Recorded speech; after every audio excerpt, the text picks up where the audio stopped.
नमस्कार दोस्तों, एक बार फिर से आप लोगों को हमारे YouTube चैनल में स्वागत है। आज हम बताने वाले हैं जातियों का वैज्ञानिक आधार। आज दुनिया भर में ऐसे दलों का प्रादुर्भाव हो चुका है जो न केवल नस्लभेद के विज्ञान का अभूतपूर्व समर्थन कर रहे हैं, बल्कि इसके युद्ध को और खतरनाक बना रहे हैं। मनुष्य जन्म लेता है तो धर्म उसके साथ रहता है। धर्म का हमारे जीवन से महत्वपूर्ण संबंध है। हमें यह नहीं पता कि धर्म क्या है और इसका उद्देश्य क्या है। इन पुरातन को जानने का प्रयास ही नहीं करते हैं। हम धर्म से संबंधित ऐसे सनातन पाल के लिए हैं जो हमें आगे विचार ही नहीं देते हैं। समय बदल रहा है, हमारे पास वैज्ञानिक दृष्टिकोण आ गया है, लेकिन इस दृष्टिकोण को लोग त्याग देते हैं। उनके लिए विज्ञान और धर्म दो अलग अलग राहें हैं। अंत में जोड़ना शामिल नहीं है। इसे प्रकृति से जुड़ी किसी भी घटना पर विश्वास नहीं है। बस धर्म में यदि चंद्रग्रह और सूर्यग्रह को लेकर कोई व्याख्या दी गई है तो वही सत्य है। वैज्ञानिक दृष्टिकोण को हम काम कर देते हैं।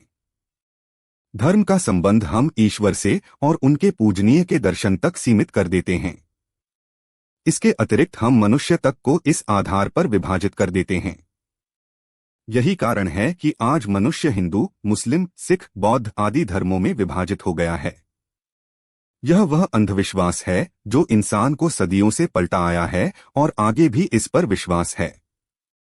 फिर से बात करें, इस प्रश्न पर रुकें कि धर्म क्या है।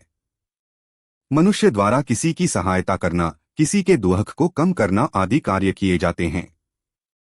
यही सही अर्थों में धर्म है। धर्म यह नहीं है कि ईश्वर को पूजने के लिए कौन कौन से तरीके अपनाएं। पूजा पद्धति में मनुष्य का ध्यान केंद्रित किया गया। उसे बेल मार्ग में भटकने से रोया जाए। इस तरह ईश्वर का दरवाजा उसे अधर्म करने से मिल गया। धीरे धीरे कब इसमें अंधविश्वास का समावेश हो गया पता ही नहीं चला।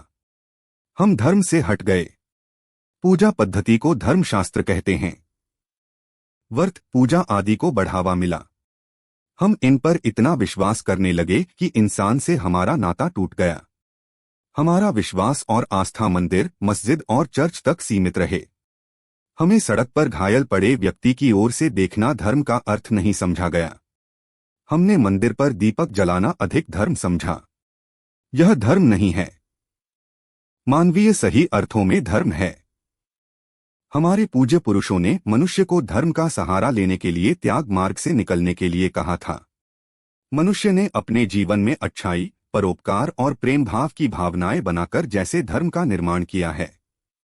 उन्हें पूजा पाठ, नमाज, रोजे, प्रार्थना आदि करने के लिए जोर दिया गया, जिससे उनका मन शांत रहे।